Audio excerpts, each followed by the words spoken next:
orang memahami sekarang bahwa rumah tangga itu perjalanan ibadah seumur hidup, sehingga pun kesabarannya juga seumur hidup kan Ustaz? Ya tentu memang untuk urusan rumah tangga ini adalah ibadah salah satu yang paling lama kan.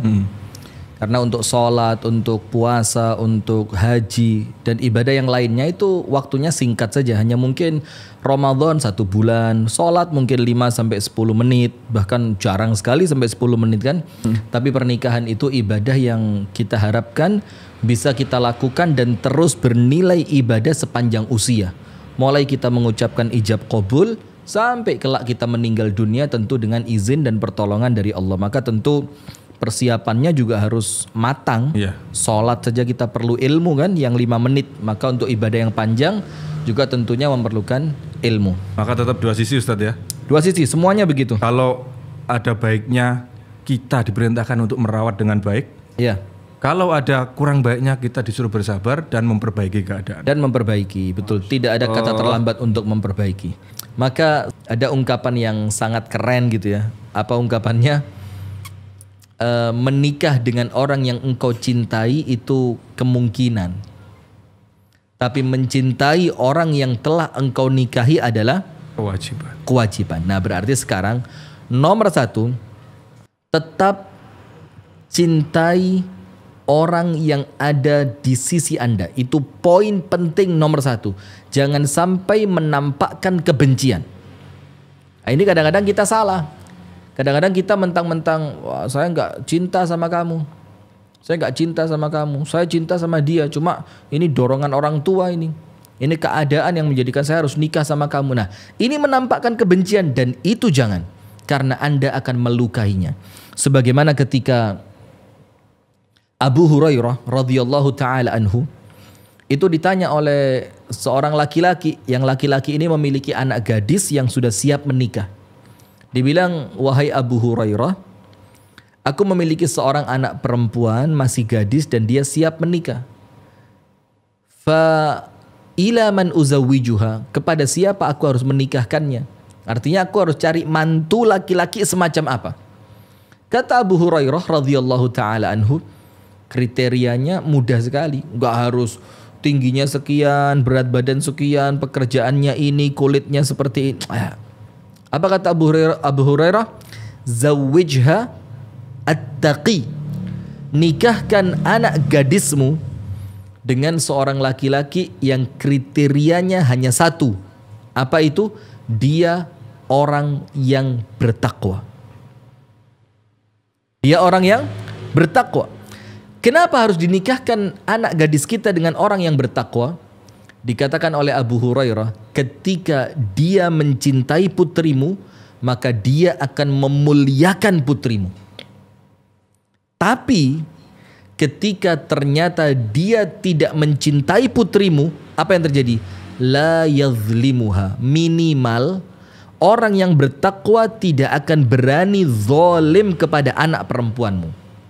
Jadi ketika kita menikah dengan laki-laki yang bertakwa, seorang wanita yang bertakwa, apapun yang terjadi, cinta, nggak cinta, sudah tua atau masih muda, masih bisa menjalankan menjalankan tugas secara biologis ataupun sudah tidak mampu, ketika dia adalah pasangan yang bertakwa, minimal Anda tidak akan dizalimi olehnya.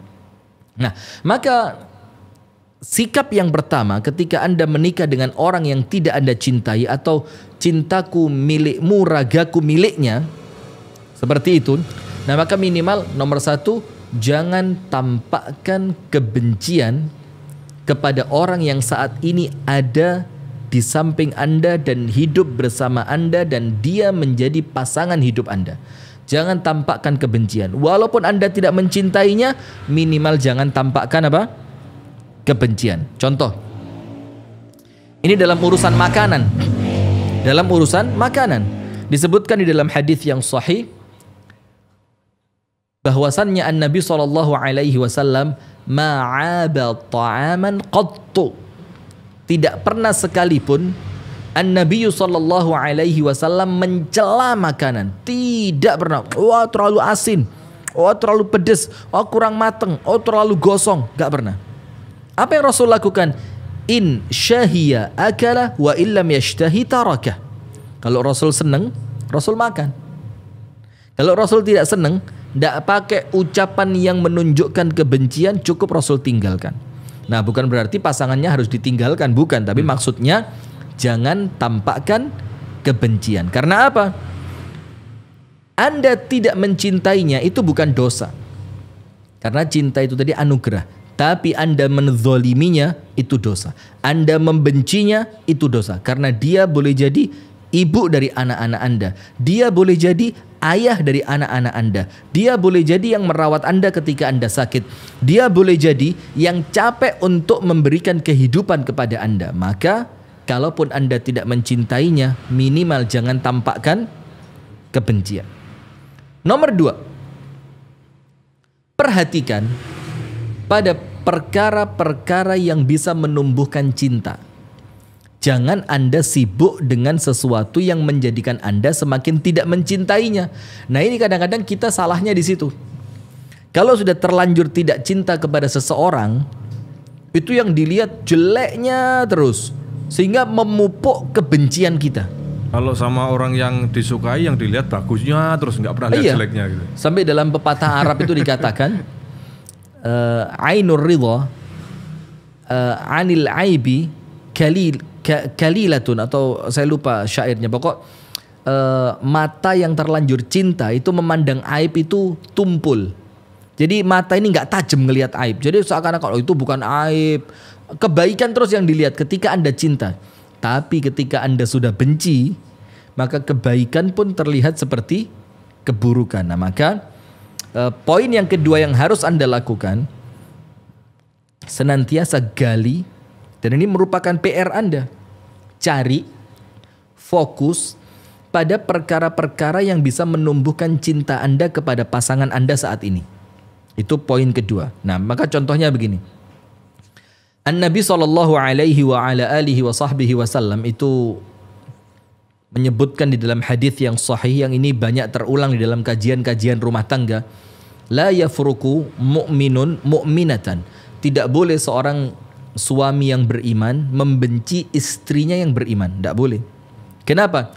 In sakhita minha khuluqan radhiya minha akhar. Ketika dia tidak mencintai satu sisi dari istrinya, dia akan mendapati banyak perkara lain yang bisa dia cintai dari istrinya atau dari suaminya. Nah, maksudnya di sini apa? Rasulullah mengajarkan kepada kita untuk senantiasa mencari nilai-nilai positif dari pasangan kita, yang dari nilai-nilai positif itu akan memunculkan kecintaan kita kepadanya. Itu poin kedua. Jadi terus gali.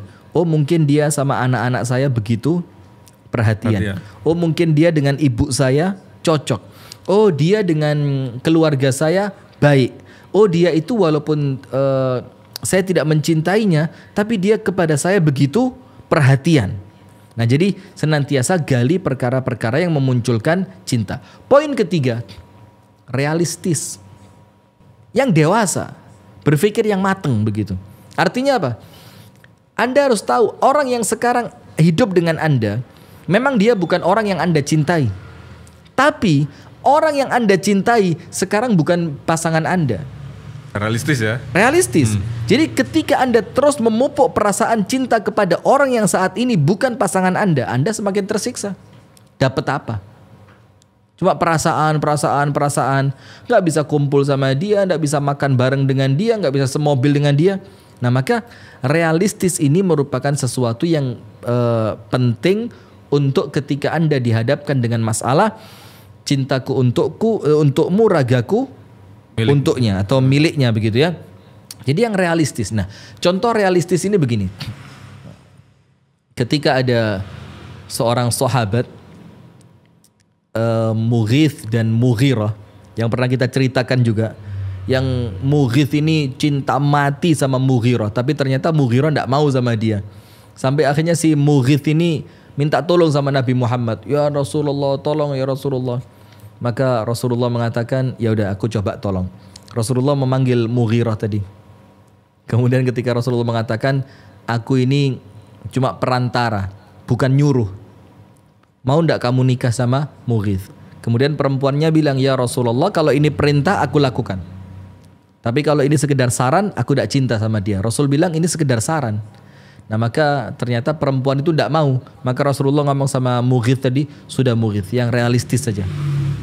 Karena memang cinta itu tidak bisa dipaksakan. Akhirnya ya sudah, kita harus menerima realistis apa adanya. Jadi Rasulullah sendiri memahami ya. Rasulullah sangat memahami perkara-perkara seperti itu. Artinya kan ada beberapa yang misalkan sahabat siapa Ustaz yang disuruh untuk melamar anak gadis yang cantik. Julaibib. Iya, Julaibib. Itu kan perintah, artinya ada kalanya. Kalau memang itu perintah pasti dilakukan kan. Dan Rasulullah pasti tahu kapan harus diperintah. Pasti. Kapan Dan harus, itu tentu, kapan itu sekedar saran gitu. Sekedar saran, tentu mengandung hikmah yang sangat luar biasa kan. Nah termasuk juga ketika ucapan Rasulullah yang mengatakan ketika menggilir istrinya dengan giliran malam yang adil. Kemudian Rasulullah mengatakan, ya Allah, ini pembagian malam yang aku mampu. Dan jangan engkau menghukumku atas apa yang aku tidak mampu. Apa maksudnya yang aku tidak mampu? Perasaan.